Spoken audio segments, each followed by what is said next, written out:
Welcome back to MadEmmyify True Crime, and today is the final part of my Titanic series, part 4, where I'll be telling you about life for the survivors of the disaster, the discovery of the wreckage, and a few of the conspiracy theories. This is the first video I've done on this channel using a teleprompter script. I hope that it leads to a better experience. Please let me know what you think. Going forward, I'm probably going to use a teleprompter for my true crime, just because it means that I'm looking down a little bit less. I mean, I still have to look down a little bit because of where I've had to position it. But anyway, if you've not seen parts 1 to 3, they'll be linked below in the description. And without further ado, I am going to go straight into things and start off Titanic Part 4. Editing MadEmmyify here. I realised whilst editing I should have included a trigger warning. There is a brief mention of suicide, so if that's something that's going to trigger you, please skip to the 2-minute mark, thanks. A lot of Titanic survivors found it tough as a survivor of the most famous maritime disaster of all time. The survivors found themselves having to carry the burden of both explaining the tragedy to the world, but also having to justify why their life was spared over the lives of others. Some simply could not cope with this, and they unfortunately took their own lives. One of the great injustices of the Titanic disaster was that essentially the wealthy survived whilst the poor perished, to the point that second and third class passengers were sacrificed at the expense of more notable wealthy passengers. As I have mentioned previously, Bruce Ismay found himself a spot on a lifeboat and survived whilst watching hundreds of passengers perish, mostly due to his decision to cut costs. He survived the sinking but was absolutely murdered in the press for his decision to put his own life above those of the passengers.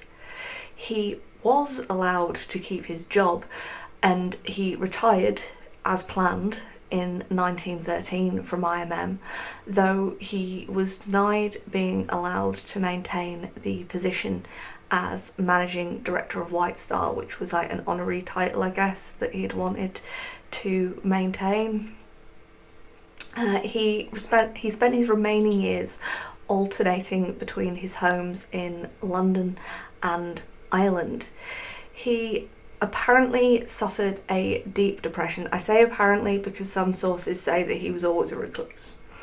And he forbade his family from ever discussing anything to do with the Titanic and the Titanic disaster.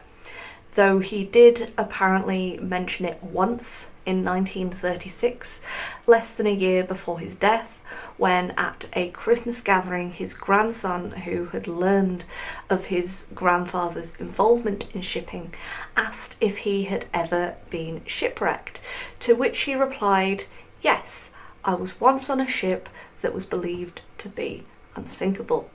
He died in October 1937 following a stroke, though his actual health had been in decline for a number of years before that. He had diabetes, he was confined to a wheelchair.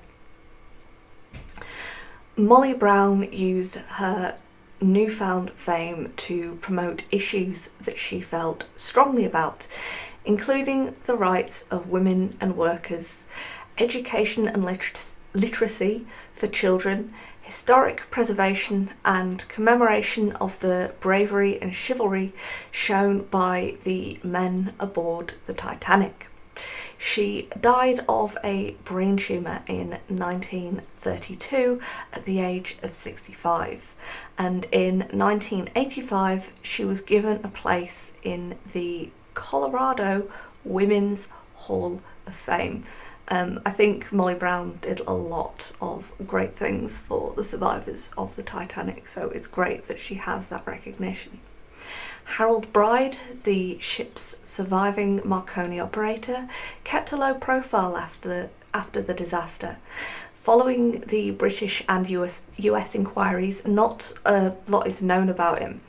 Records show that he served as a wireless operator during World War I, and in 1922 he moved to Glasgow with his wife, and the two had 3 children.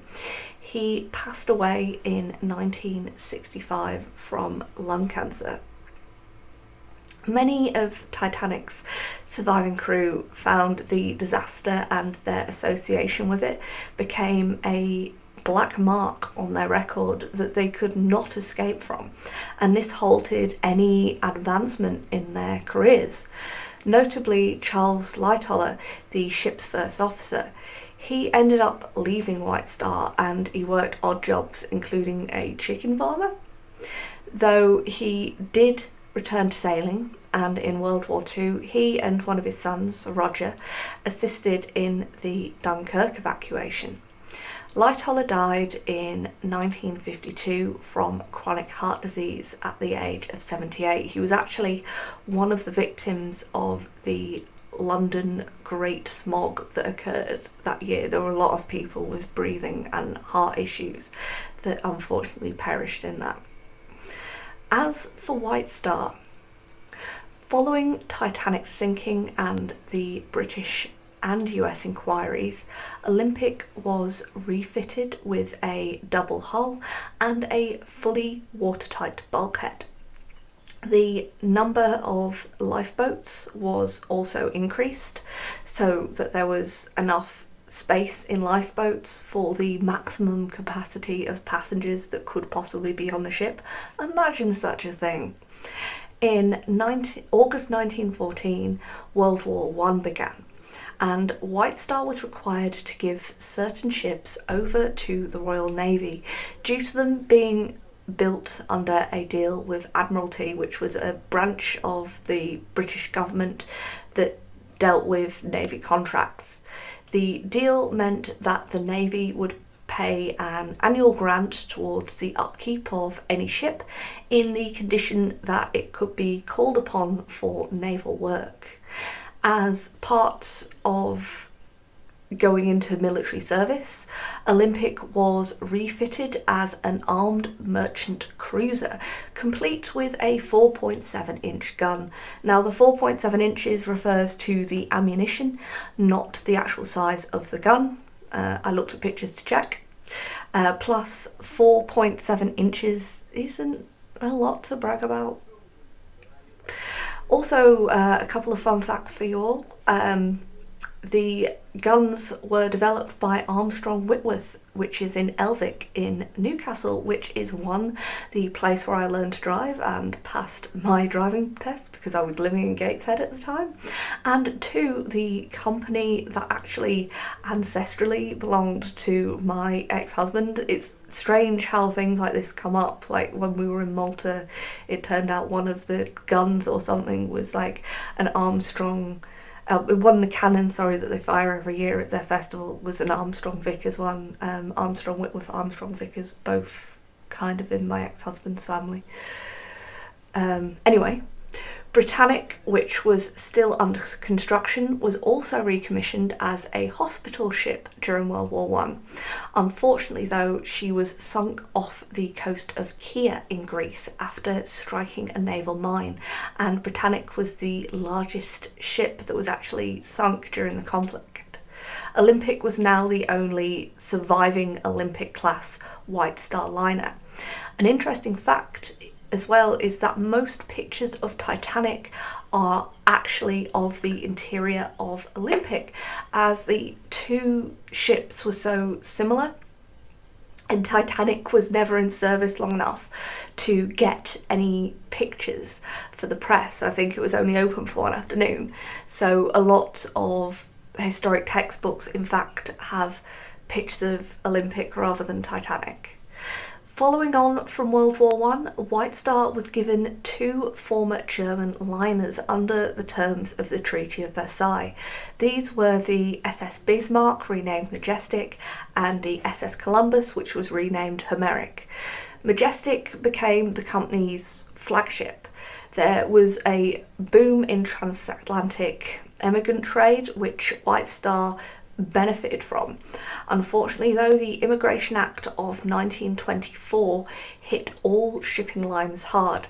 But around this time, the tourist trade was kind of increasing, so they kind of managed to balance things out. And by 1928, White Star began building a new Oceanic, which was like the class of ship that came before the Olympic class liners. But this ship was to be a motor ship. The project was never completed due to financial issues. In 1933, following on from the Great Depression, both Cunard and White Star were struggling financially, forcing the two companies to merge their North Atlantic operations, creating a new company called Cunard White Star Limited. Following the merger of Cunard and White Star, Olympic was actually withdrawn from transatlantic service, though she was becoming an old ship and the new motor-powered ships were becoming the more done thing. And she was replaced by two Cunard ships, the RMS Queen Mary and the RMS Queen Elizabeth. Eventually, Olympic was sold and bought by Sir John Jarvis, a member of British Parliament. Jarvis was concerned with the economic state of Jarrow in the northeast of England. The town had suffered very badly due to the Great Depression, which saw the closure of Palmer's shipyard in the town, which led to an unemployment rate of 80%. Jarvis used his own money to both buy Olympic and to bring it to Jarrow to be dismantled, creating jobs for the town. He did the same with a couple of other ships after this. Various items from Olympic were auctioned off, including elements of the first class lounge, which was actually identical to that of Titanic. This was bought along with the aft first class staircase and the restaurant's revolving doors by Algernon Smart, who had been a very frequent traveller on the Olympic, and he owned the White Swan Hotel in Alnwick, again in the northeast. Everything that he bought was fitted into the White Swan Hotel and became known as the Olympic Suite, and that Olympic Suite is actually still there today, where it can be booked for weddings and events, though presumably maybe not so much at the minute because of the pandemic. Even in the immediate aftermath of Titanic's sinking, talk began of finding the wreckage. The families of several wealthy victims contracted the Merritt and Chapman Derrick and Wrecking Company to try and raise the Titanic, but this project had to be abandoned as the divers could not possibly withstand the water pressure. There wasn't really, at least commercially available, submarine technology until after World War I. So the only option that they had was to physically get to the wreck was to dive down. The same contractors also considered dropping dynamite on the wreck, hoping that this would dislodge any bodies and bring them back up to the surface. But this plan too was abandoned, as oceanographers at the time believed that any bodies that were in there would have been turned to gelatinous lumps by the water pressure. This is something that we know with modern science it doesn't happen because of a phenomenon known as whale falls, so we just know that's not true. Basically it's to do with when a whale dies and it sinks to the bottom, it becomes its whole ecosystem. Anyway, there were several other frankly bizarre suggestions given as to how to raise Titanic, but these didn't happen due to practical, financial and technological difficulties. Some simply wouldn't have worked due to the condition of the wreckage, which at the time was unknown.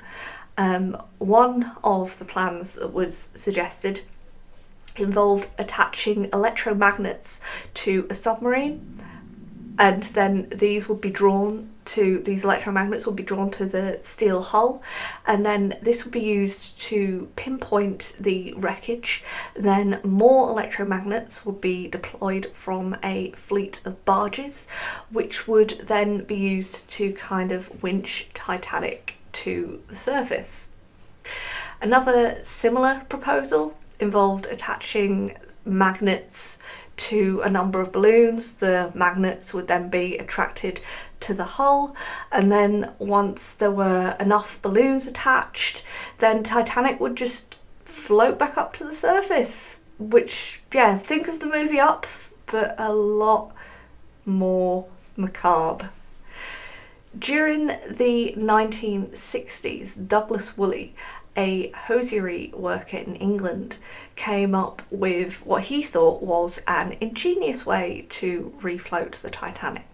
The wreck would be found using a deep sea submersible, as that technology was now available. Nylon balloons would be attached and inflated, and then Titanic could be returned to Liverpool, where she would serve as a floating museum.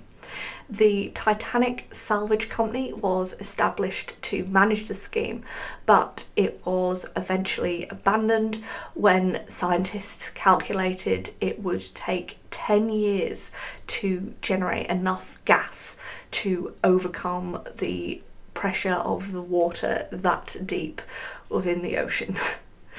The 70s was a truly wild time, with several schemes on how to raise the Titanic were proposed. One involved filling Titanic with either wax or Vaseline, and another ping pong balls, ignoring the fact the balls would be crushed long before they reached the wreckage. I'm not really sure how the Vaseline would work, like why that would make it float. Maybe, surely it would just make it well lubricated. I don't know. And this is ignoring the fact that they didn't actually have an exact location of the wreckage at this point. They just had the location where the SOS had been sent from, and the CQD. Anyway, in the late 70s, Walt Disney Company and National Geographic joined together to mount an expedition to find Titanic using Illuminaut, the world's first aluminium submarine.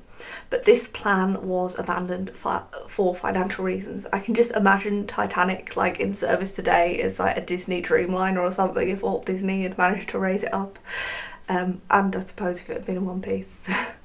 In October 1977, Robert Ballard tried to locate Titanic using deep-sea salvage vessel Sea Probe, but this was unsuccessful and saw $2 million of electronics lost to the seabed. One of the probes broke off and sank to the bottom of the ocean. In July 1980, Jack Grimm, a man I can only describe as seriously eccentric, launched his own expedition to find Titanic.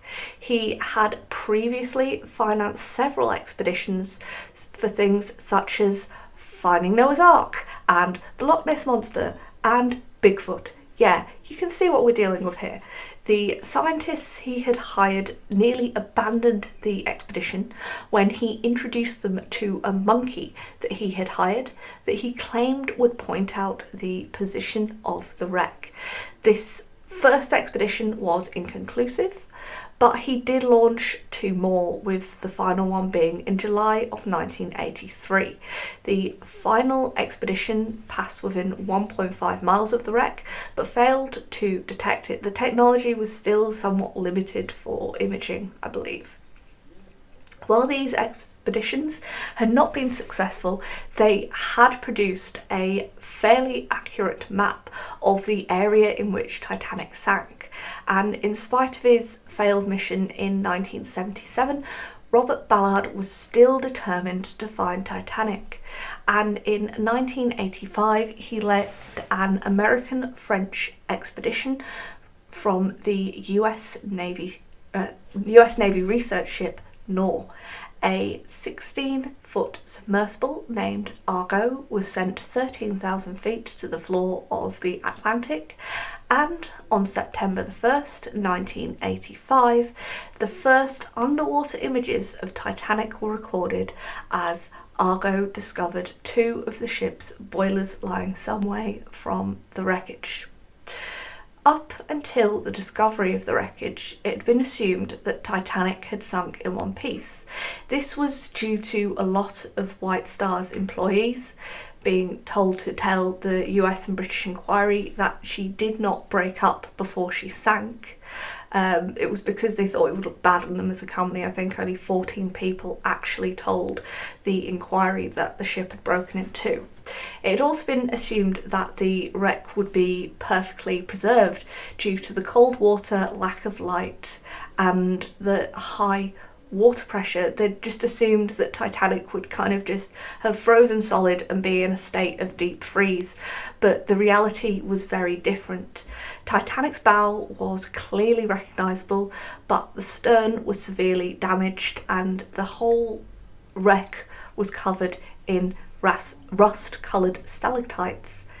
These stalactites, called rusticles, are made up of tiny microorganisms, and they have a tissue structure similar to that of a sea sponge or of moss, and they are consuming Titanic's hull at a rate of 180 kilograms per day. There have been numerous other expeditions to Titanic since its discovery. The most controversial took place in 1996, where they tried to raise a section of the hull. This was brought within 200 feet of the surface, but there was choppy seas and a cable snapped, causing the piece of the hull to just shoot back down to the seabed. A second successful attempt was made in 1998 to retrieve this section of hull, and I believe it's either in a museum somewhere or in a laboratory somewhere, but no further attempts have ever been made to salvage any part of the Titanic. Director James Cameron made several trips to the Titanic, with his last one being in 2005. He made several trips as part of filming the movie Titanic, and he also did some in association with National Geographic to create a movie of the Titanic as it sat on the seabed. In 2000, 28 dives of the wreckage were carried out and 800 items were recovered, including perfume vials and watertight door gears. In the early noughties, it was also discovered that Titanic had her own ecosystem below the ocean, with several species of animal and plant not found anywhere in the world inhabiting the wreck. It even has its own species of rust-eating bacteria known as Halmonas titanica. The bacteria is actually being used to improve rust prevention methods in modern shipbuilding, but such is the deterioration of the wreckage in its current state. Some scientists believe that within the next 30 years, the hull of the Titanic will have collapsed entirely, leaving only the more durable fittings on the sea floor. In fact, dives in 2019 found further deterioration, including the loss of the bathtub from the captain's room. It's not all doom and gloom though. As of April 14th, 2012, Titanic has fallen under the protection of the UNESCO Convention on the Protection of Underwater Cultural Heritage, meaning the wreck cannot be commercially exploited. This also prevents the sale of any part of the wreckage or any artefacts. And then in 2020, the UK and the US signed a joint agreement of protection for the wreckage, though there was some controversy in 2020 when a judge ruled to allow salvage firm RMS Titanic Inc.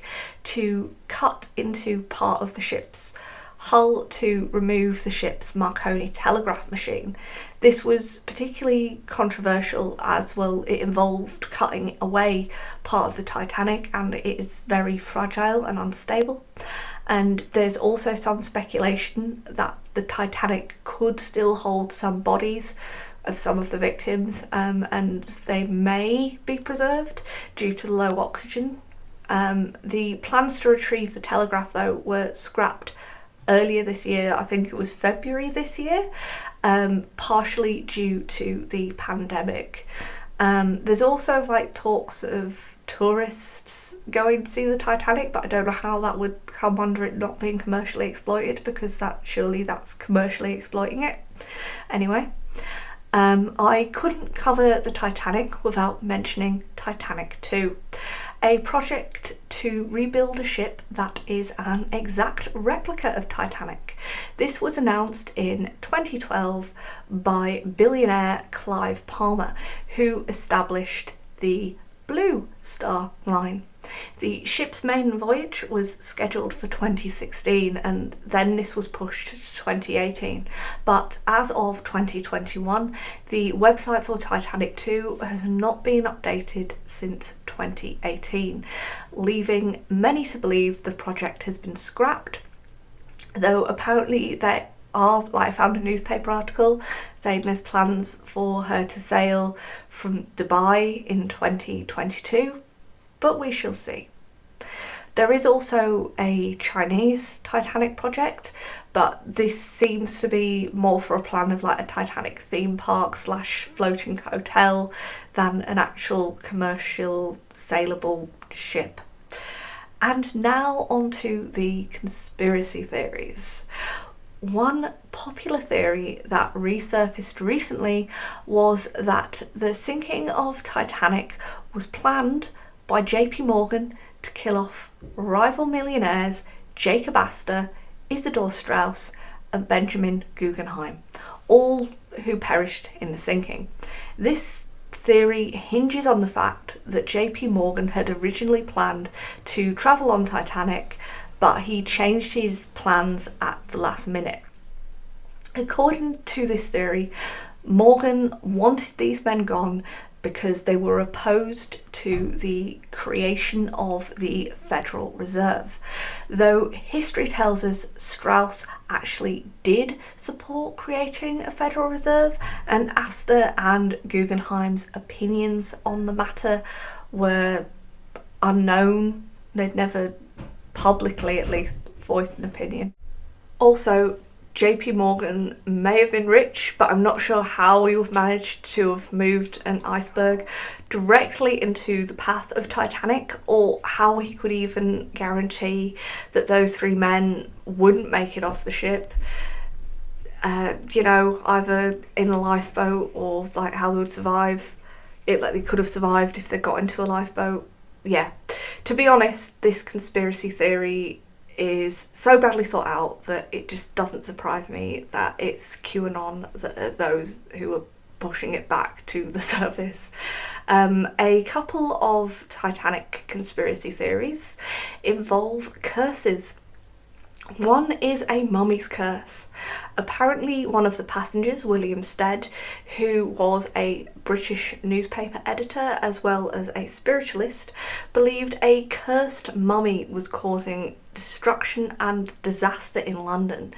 He told many people, it sounds like anyone that would listen, at dinner on the night of the sinking, about this mummy's curse.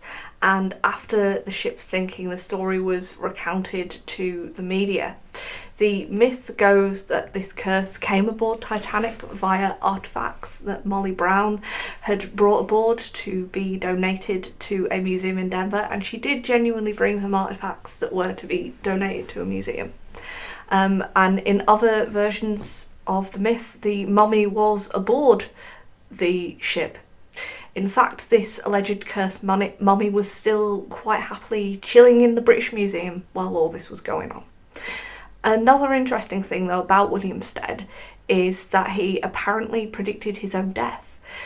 He would often claim that he would die in either a lynching or he would drown.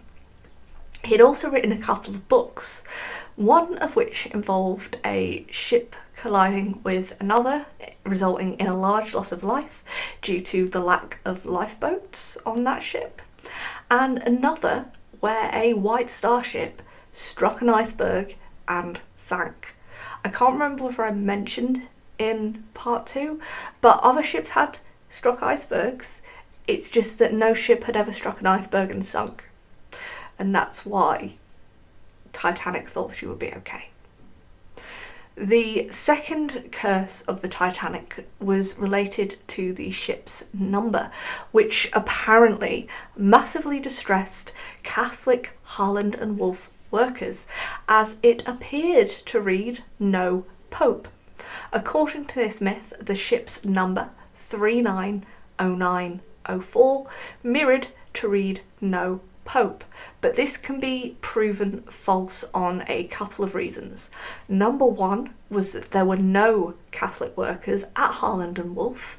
All of the Catholic workers had been driven away in the 1800s, and Harland and Wolff in fact had a reputation for hiring Protestants. And number two was that ship's number, or that number 390904, was not associated with the Titanic anywhere. The only numbers associated with Titanic were 401, which was its yard number at Harland and Wolff, and 131428, which was its number when it was registered with the British Board of Trade. The final theory I am going to mention is a bit far out there. Yes, even more far out there than JP Morgan planning to sink a ship. This theory is the theory that the Titanic never actually sank. I know it's a bit, if so many people die of coronavirus, where are all the bodies? But in 1998, Robin Gardner published a book called Titanic, the Ship That Never Sank. The book put forward a theory that suggested that Titanic and Olympic were switched as part of an elaborate insurance scam.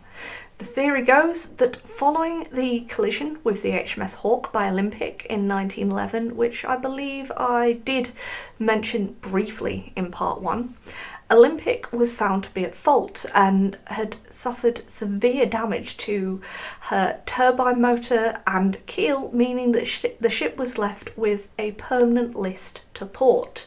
As Olympic was at fault, the insurance company that handled all of White Star's insurance matters allegedly refused to pay for the repairs. The repairs to Olympic would also mean that their flagship would be out of action, and it would delay the already delayed Titanic further. All of this would mean massive financial losses for White Star, because their flagship would be out of action and they wouldn't be getting the money for Titanic. So to have one ship generating money, apparently White Star decided to patch Olympic, and this would become Titanic, whilst Titanic would be completed and then enter service as the Olympic. One of the reasons given in this book to prove that Titanic was the Olympic was that several passengers on the main voyage noticed and in fact noted that the ship was listing to port during the maiden voyage, but this can actually be explained by perhaps an unequal loading of baggage or an unequal loading of coal within the coal bunkers. As Olympic was apparently damaged beyond repair, White Star devised this scheme to guarantee an insurance payout, and so their plan was that they would let water slowly enter the ship. They would just let the water slowly go into the ship so she would slowly sink, and this would allow the lifeboats to rescue every passenger off the ship and they would all be saved. But then, unfortunately, Olympic Titanic struck not an iceberg but an IMM rescue ship. This whole theory has been discredited by many sources, with one British historian describing it as so painfully ridiculous that one can only lament the thousands of trees which lost their lives to provide the paper on which it has been articulated, which I'm sure is a quote that Fawn will enjoy. It's remarkable to think a disaster that happened so long ago can still spark such hot debate, and even with the last remaining survivors gone, still invoke such feelings of grief and loss. Every year on April the 15th, the White Star flag is raised on all Cunard ships and on Nomadic, which is the only surviving White Star ship in Belfast, Northern Ireland, in memory of the Titanic disaster. There is also a town in Ireland that lost 11 people aboard the Titanic. Since 2002, at 2:20 a.m, a bell ringing service takes place for an hour at the local church as a sign of remembrance. I mean, it sounds like a town that you do not want to be staying in overnight on that night, if I'm honest. And I am afraid that brings us to an end of my 4-part series on the Titanic. I hope you have enjoyed listening as much as I have enjoyed the research, and I hope, as always, I have educated and informed you. Good night, and don't have nightmares.